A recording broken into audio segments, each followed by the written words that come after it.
Dali, uy!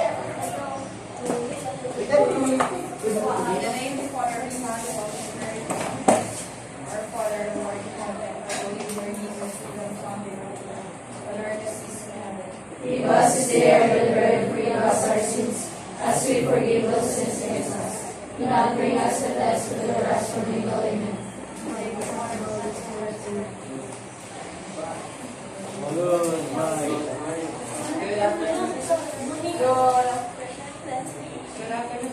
A pleasant afternoon.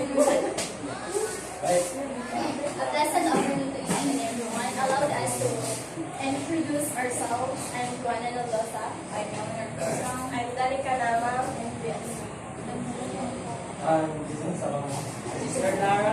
And we are two flowers.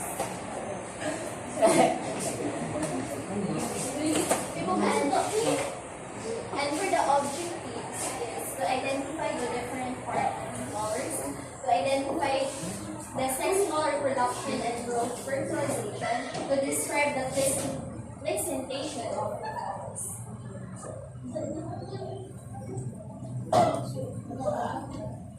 Flower. A flower, also known as a bloom or blossom. A flower is the reproduction for producing seeds and ensuring the survival of the species. So there are four main parts of flowers. The petal. Petal is the colorful of the fragrant parts that attract pollinators like butterflies and hummingbirds and etc. So, ano siya ang petal? Ganito lo kabuo. Number 2, sepal. The green leaf-like structure that protect the flower of God and support the petals. Kani siya ang sepal. Kani siya ang support sa petals na hindi sila magataga. The third is the stamen. The male reproductive organs consisting of a long filament attached to a pollen sac or anther that produces pollen. Mauni ang stamen, mauni ang male reproductive organs. 4 is pistil. The female reproductive organ is composed of the stigma, the sticky surface that receives pollen, style, the narrow tube that connects the stigma to the ovary. So, mauni ang female reproductive organ. Mauni siya, kani. Dala ang ovary din. Classification of flowers. First is complete. Katong nabitaw kung sepal, petal, stamen, o pistil. Ano siya? Then, incomplete is not or one or more of the four floral parts. Paano na siya mga bitaw walay incomplete. So, third is perfect. Stamen and pistil, also called bisexual but may lack sepals or petals. So, kanakuan have both stamen and pistil. Then, but maybe missing sepal or petals. Muna siya. And imperfect is staminate or pistillate, asexual. Motutukuan, male or female bitaw, asexual.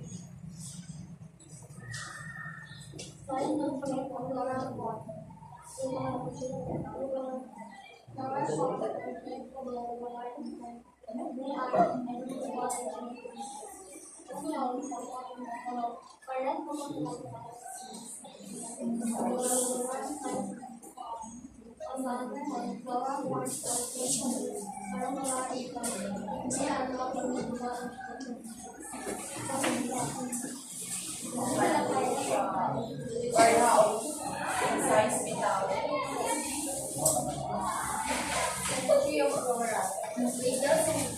This type of symmetry is characterized with the recurrence of petals around a central axis like the stalks of pollen. The lateral symmetry is this type of symmetry is characterized with the arrangement of petals on either side of a central axis like the reflection on one half over other one. Symmetrical symmetry. This type of symmetry is characterized with the lack of a central axis or a random arrangement of petals.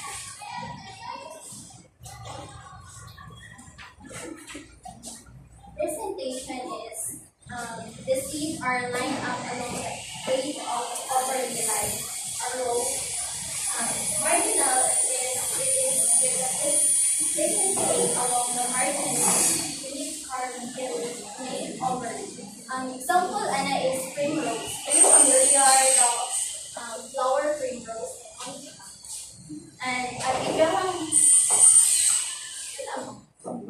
Agijang seed is na yung mga row, which is this.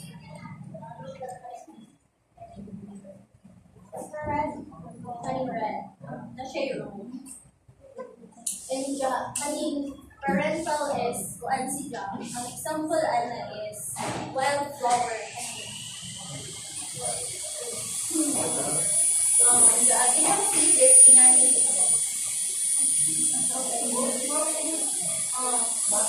And basal is kanang yung example is facing a flower. The seed dito is diba? And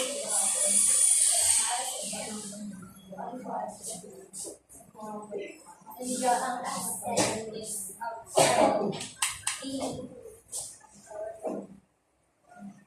The yung seed is arrangement of seed ng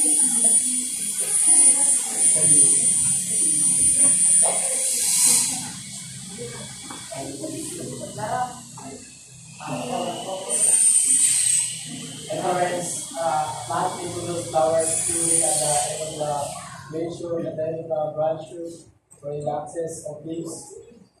Flowers may also occur in groups of clusters. This phenomenon is called inflorescence. Kind of inflorescence. Same. A same is type of inflorescence where the flowers bloom from the center of the stem outward.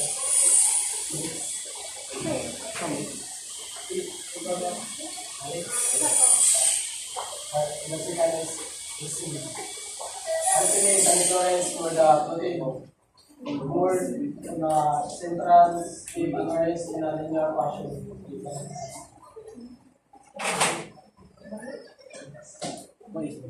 Wala ako man sa estimate. Once linear ang mukha kay nasa tumoy.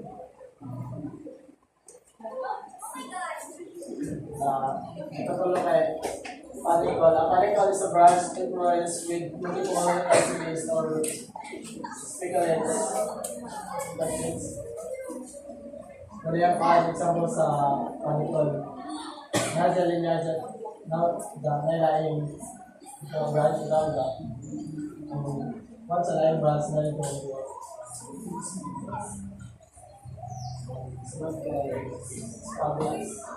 Spikes is a type of influence where the flowers are clustered around the central axis.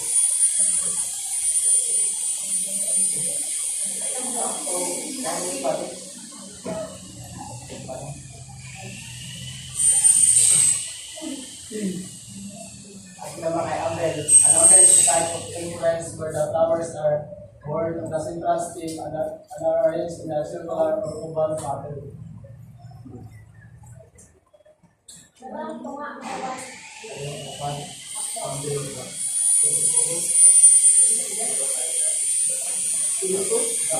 Capital is a type of influence that involves arranged or clusters of flowers.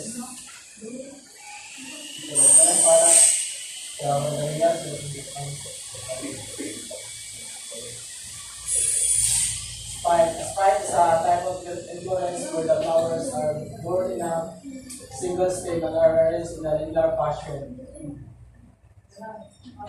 Ang dami ng spike nasa babaw na hangat.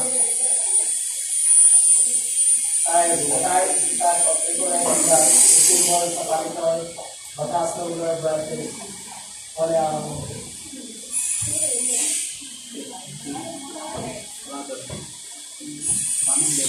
Sexual reproduction in flowering plants. The floral organs essential for sexual reproduction are the stamen or androecium and pistil or gymnasium. So kung sa tao pa na ay male o female, then sa buwak na ay male o female.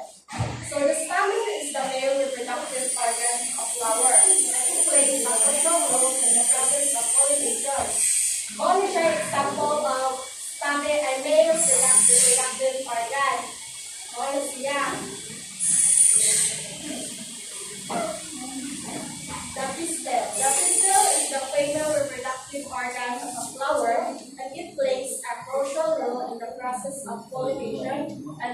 fertilization. Bawal niya ang cell. Karami yung kuan natin dito sa fertilization. Yung biological cell.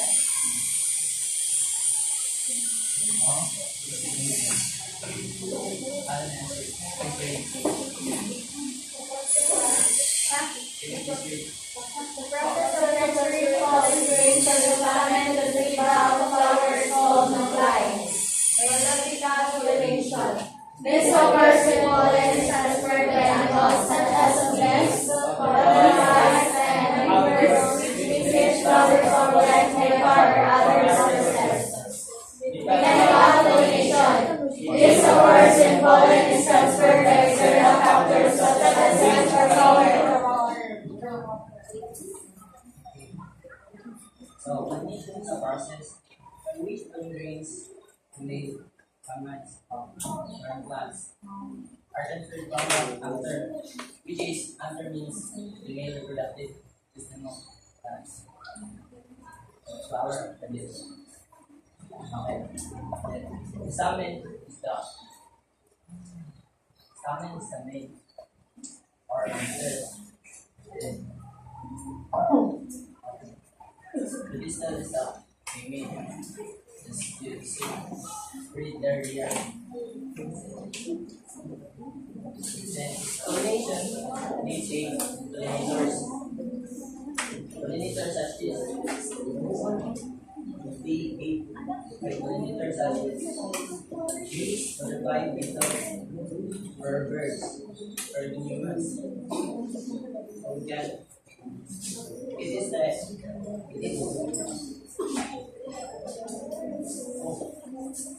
Their purpose is to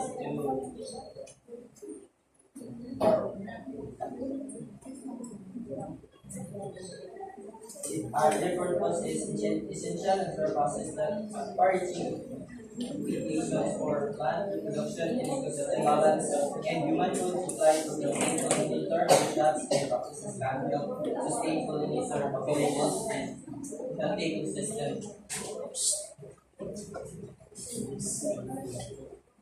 Okay.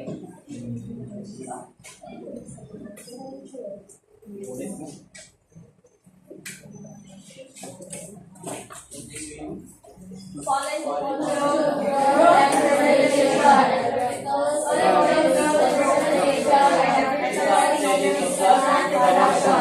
where pollen grains from male reproductive organs germinate and produce a food that grows through the style and reaches the female reproductive organ or is the sperm cells. That's a typical stigma. They germinate and grow pollen to come through the side towards ovule in the ovary. Do you know what the ovary is? So then we'll have lunch in it. The tubes are as a good for sperm cells to travel to the ovary. And when the pollen to reach the ovule, it enters through an umbilical duct while allowing sperm cells to enter and fertilize the egg cell.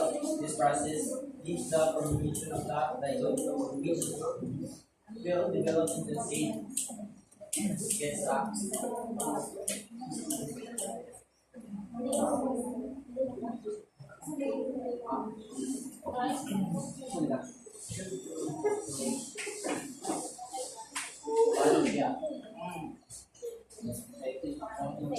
It's the one cycle.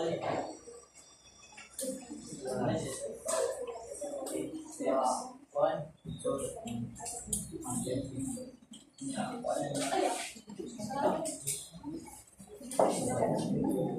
I have pollen growth and fertilization. In flowering plants, it is a sophisticated process that ensures the successful reproduction of plant species. It involves precise communication between male and female reproductive structures resulting in the formation of seeds and fruits. This process is not only facilitates the continuation of plant species, but also important role in the plant life cycle, contributing to biodiversity and sustainability of ecosystems.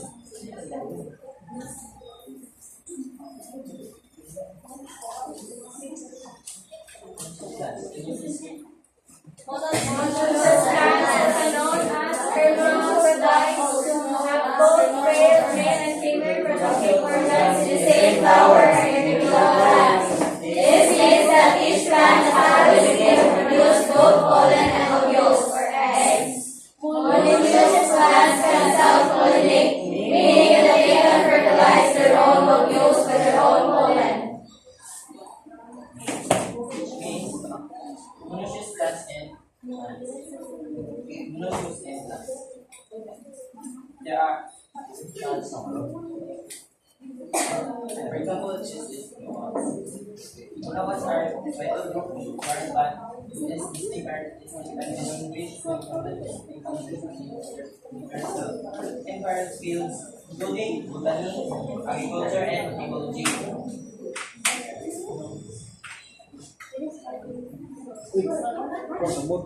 That propels their own. Mona,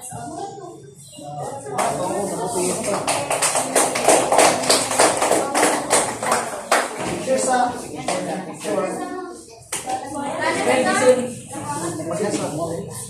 Bitin mo ay. Uy! Cheers sa kape.